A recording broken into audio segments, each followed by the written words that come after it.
All right, ever heard of a gathering so big you can see it from space? From space? Yeah, I'm talking about Kumbh Mela.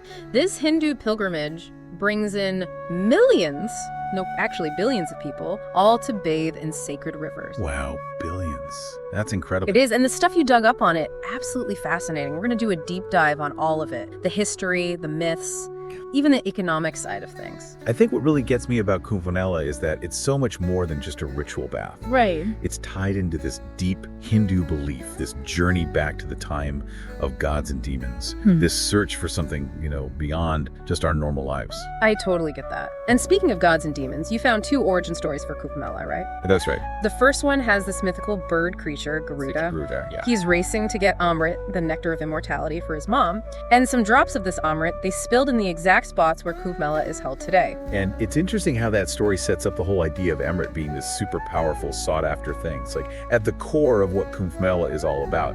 Then you've got the other story from the epic churning of the ocean. Oh yeah, with the gods and demons. Yeah, the gods and demons actually working together. Wild. Can you imagine gods and demons on the same team? So what happened? Well, they use this mountain as like a churning stick Okay. and a giant serpent as the rope to churn this cosmic ocean. This whole process ends up creating 14 ratnas, or treasures. 14 treasures. Yeah, one of them is this crazy strong poison called halahal, and Shiva, to save everyone, drinks the poison. It turns his throat blue. That's hardcore. Yeah, that's how he got the name Nilkantha, blue throat. Intense. Okay, but how does the Amrit fit in? So they have this huge battle for the Amrit, 12 days long, which in mythical time equals like 12 human years. And during the fight, some drops spill at those Kumbh Mela locations. So it's like the myths are adding these layers of meaning to the actual event. Exactly. Pretty mind-blowing stuff. And, speaking of connections, you pointed out this Triveni Sangam in Prayagraj, where the Kumbh Mela takes place. Sangam, yeah. This meeting point of 3 rivers, the Ganges, Yamuna, and Saraswati. Right. But only the Ganges and Yamuna are actually visible. What happened to the Saraswati? Now that is the question. A real head-scratcher for, centuries. Was it a real river that just dried up, because of changes in the earth thousands of years ago? Or is it this mystical underground river? It's fascinating. It is. And your research even had that recent discovery, a huge source of water in Jaisalmer, Rajasthan. And some people think it could be connected to the Saraswati. It's a pretty cool mystery for sure, especially with the info in here about rivers changing course because of earthquakes and stuff. Oh, yeah. And then you've got the Drishadvati River merging with the Yamuna to create what is now the Triveni Sangam. It's crazy how much these landscapes have changed over time. Absolutely. And, it's interesting. We've got mentions of ritual bathing in the Rig Veda, one of Hinduism's oldest texts. Oh, yeah, the Rig Veda. But no specific references to Kumbh Mela itself until the 14th century. Right. You think for something this big, it would be mentioned earlier. What's with that gap? Well, think about it. How we record history is always changing, right? We've got accounts from the 7th century by this Chinese traveler, Xuanzang, describing this huge religious gathering in Prayagraj, and the timing lines up perfectly with the Kumbh Mela. Oh, that's true. And then there's that idea about Adi Shankaracharya, the Hindu philosopher. Yeah. He might formalize the Kumbh Mela in the 9th century to unify Hinduism. Right? Exactly. It makes sense when you think about all the work he did to revitalize Hindu practices. And then you've got Tulsidas, who wrote that epic Ramcharitmanas in the 16th century. He mentions this huge annual fair in Prayagraj. So more evidence that the Kumbh Mela has been going on for a long time. All right, so the pieces are coming together, but now let's get to the good stuff. The good stuff. The astronomical connection. Your research says specific planetary alignments determine when and where each Kumbh Mela happens. It all comes down to this 12-year cycle of cosmic energy. It matches Jupiter's orbit around the sun. Okay. The exact timing of each Kumbh Mela is based on where Jupiter and the sun are in certain zodiac signs. It's this complex astrological calculation that's been passed down for generations. So it's not just a random date on the calendar, it's about harnessing this cosmic energy. Exactly. And speaking of powerful forces, your research mentions these Naga Sadhus. Naga Sadhus, oh yeah. They're a big part of Kumbh Mela. They've got the ash-smeared bodies, the dreadlocks, they carry tridents. Yeah, very intense. They sound almost mythical themselves. Right. What's their story? It's pretty fascinating. They were like the protectors of Hinduism. Like warrior monks. Yeah, especially during those Mughal invasions. What's interesting is their initiation process. It's super strict, giving up all possessions. Wow. Total dedication to Lord Shiva. That's some serious commitment. Your material even said they get different names based on where they're initiated, like the ones from Ujjain are called Kuninaga. What's that about? It shows there are subtle differences between the groups of Naga Sadhus, all reflecting the variety of Hindu ascetic traditions. It's amazing how they've held on to those traditions for so long. Okay, so picture this. Millions of people gathered before dawn at the Sangam, ready for the ritual bath. But hold on, there's an order to it all. An order, right? And guess who gets to go first? Who? The Naga Sadhus. The Naga Sadhus, yes. This royal bathing order shows how much respect they get. But it wasn't always peaceful, was it? Your research mentions some serious conflicts happened to get to this tradition. Power struggles, clashes, especially between different sadhu groups. Oh yeah, definitely. It wasn't always smooth sailing. It's like those conflicts, they reflect the power dynamics of society as a whole. Even in this spiritual gathering, there's a pecking order. Exactly, and it reminds us that even within a shared faith, you can have different interpretations, even conflicting interests. Right. Okay, let's switch gears a bit. Okay. I want to talk about this ancient fig tree, the Akshayavat. The Akshayavat. Your research mentions it's witnessed the creation and destruction of the universe. That's a pretty bold claim. It's supposed to be eternally alive. Akshayavat actually means indestructible fig tree. Oh, wow. Legend says Sita, Lord Rama's wife, blessed it so it could survive even the apocalypse. And your sources say it's located inside Akbar's fort in Prayagraj. So you've got this ancient tree with all this mythology around it right in the middle of this historical fort. Incredible. It really adds another layer of significance. Now let's jump to the present day. Millions of people at this event. What's the economic impact of something this massive? It's huge, and it's only growing. We're talking billions of rupees pumped into the economy because of Kumbh Mela. Billions. Billions. The government keeps increasing its budget for the event. It's a major economic driver. So everyone benefits, the state, local communities. It definitely has the potential.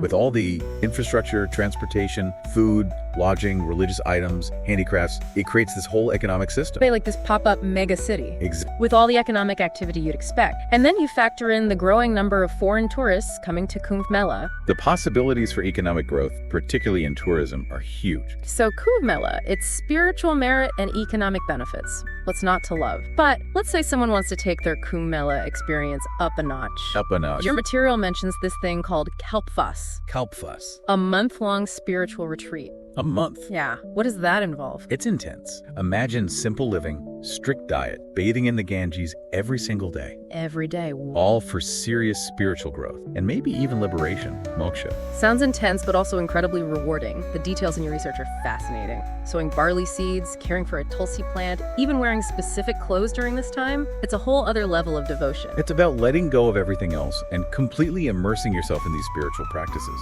A journey of self-discovery, a true test of commitment.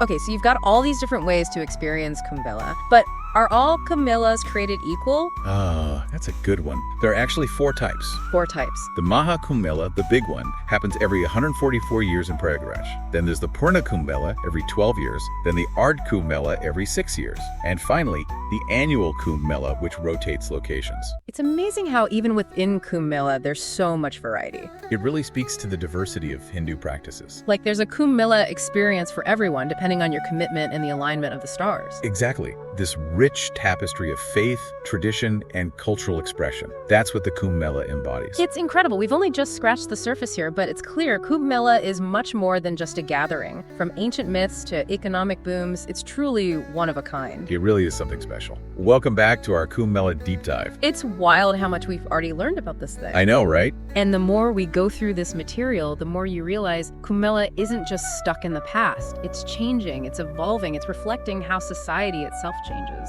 Definitely. And remember that royal bathing order we talked about? Mm-hmm. We said the Naga Sadhus get to bathe first, but your research mentioned some pretty intense conflicts around that whole thing. Yeah, it's like getting that VIP treatment wasn't always so peaceful. What kind of conflicts are we talking about? Power struggles, mostly.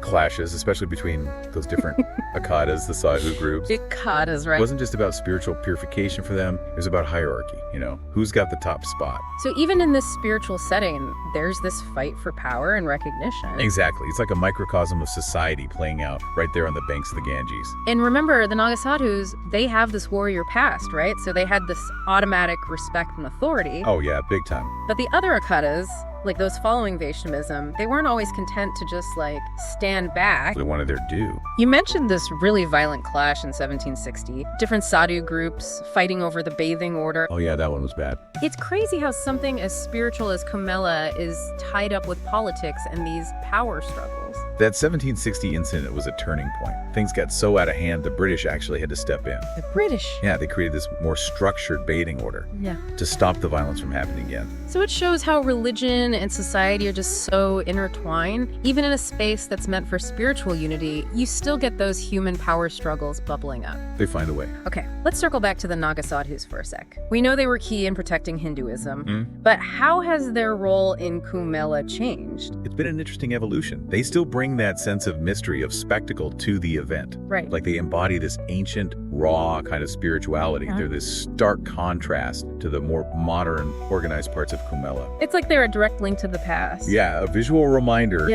of where Kumbh Mela came from, the traditions. But their role is more symbolic now, right? They still get that top spot in the bathing order, but they don't have as much influence on how Kumbh Mela is actually run. Right. The government, the administrative folks, they've taken on a much bigger role. So you've got these ancient traditions existing side by side with these modern structures. It's pretty cool how faith and cultural practices can be so resilient. Absolutely. It shows how tradition and modernity can coexist, find a balance, even in something as old and grand as Kumbh Mela. Okay, let's switch gears a bit. Your research really emphasized the economic side of Kumbh Mela. You mentioned those figures earlier, billions of rupees.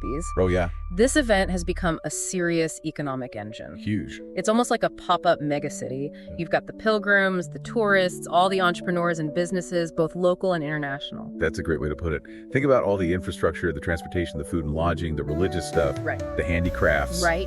It's this massive economic system, but it's temporary.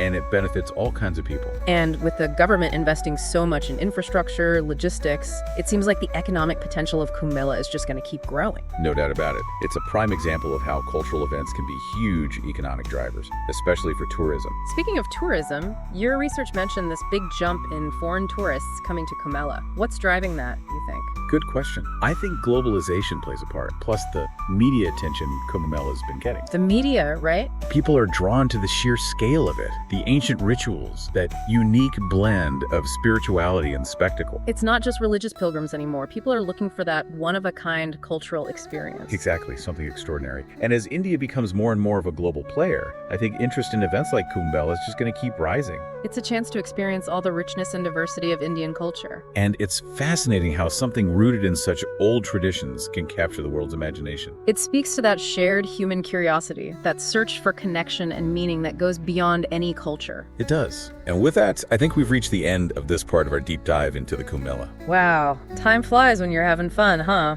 We've gone from those mythical beginnings to talking about the bathing order, the economic impact, all these modern-day challenges. It's been quite a journey. Yeah. And as we move into the last part of our exploration, we're going to look at some of the newer developments and challenges facing Kumbh Mela. Like what? Well, how do you manage these massive crowds? How do you address the environmental concerns? And how do you preserve the spiritual essence of this event in a world that's changing so rapidly? There's still so much to uncover. Welcome back to our Kumbh Mela deep dive. It's amazing how much we've already learned. I know, right? It's mind-blowing. From ancient myths to planets aligning and those warrior ascetics and the huge economic boom around it all. It's incredible. But as we go into this last part of our deep dive, I'm curious about how Kumbh Mela handles 21st century challenges. Right. It's not just about ancient tradition. Kumbh Mela is about figuring out modernity, finding that balance, meeting the needs of a global audience. Definitely. And one of the biggest challenges has got to be those massive crowds. Absolutely. Your material mentioned the 2025 Mahakumbh Mela is expected to draw something like 40 crore attendees. 40 crore? That's like a third of India's population. How do you even begin to manage that many people? Logistical puzzle on a grand scale. Yeah. Your sources talked about this massive budget the government's put together with a huge emphasis on infrastructure, crowd management systems, public safety. They talked about expanding the road network, building temporary bridges, shelters, even using high-tech surveillance. Oh yeah, lots of tech involved. I was surprised to read about them using AI and data analytics to predict crowd movements and potential bottlenecks. It's fascinating how technology is being used to make sure such a huge event runs smoothly. It's like a constant puzzle, always monitoring and adjusting. And it's not just about moving people around, it's about keeping everyone safe and secure. Of course, security is paramount. Maintaining order in a crowd that big, especially with the different Akharas and the potential for conflict, must be a top priority. Absolutely. And there's another challenge you highlighted in your research, the impact on the environment. That's a big one. With millions of people concentrated in one area, what are they doing to minimize the impact, especially on sacred rivers? It's crucial. It seems like there's a growing awareness of the need for sustainable practices. Definitely. Your research said the Kumbh Mela organizers are taking action, promoting eco-friendly materials, implementing waste management systems, and they're running these public awareness campaigns. It's all about reducing pollution and preserving the sanctity of the rivers. That's great to hear. I was really interested in those initiatives they're pushing, like biodegradable cutlery and packaging, and the construction of sanitation facilities and water treatment plants. The rivers are at the heart of Kumbh Mela, so their protection is vital. It's a tricky balance, isn't it? Meeting the needs of a huge crowd while being respectful of the environment and preserving these traditions for the future. It really is. It's going to take a combined effort, the government, religious leaders, and the people themselves to make sure Kumbh Mela stays sustainable and meaningful. Okay, so we've talked about these modern challenges,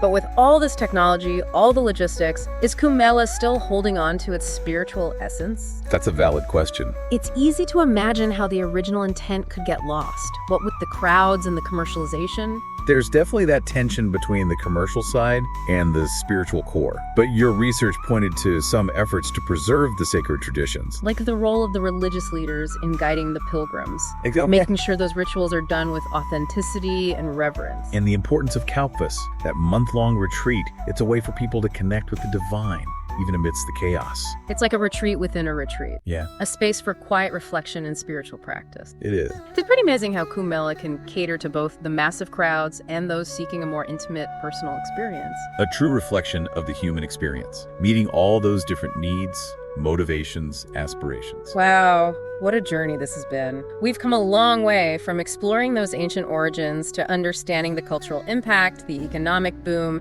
and all the challenges it faces in the modern world. It really has been quite a journey. And throughout it all, we've seen how this ancient pilgrimage just continues to inspire, drawing millions to those sacred rivers. It's captivating. It's been a fascinating exploration of faith, tradition, and human connection. And I think what I'm taking away from this is that even in a world that's changing so fast, there are still things that remain timeless. I completely agree. It makes you think, what would it be like to experience this firsthand? To feel that energy, those millions of people united by a common purpose. Exactly. That's definitely something I'll be pondering for a long time. Well, thanks for joining us on this deep dive into the Kumbh Mela. We hope you enjoyed exploring it with us. Until next time, keep exploring. Keep asking those questions. And keep diving deep into the world around you.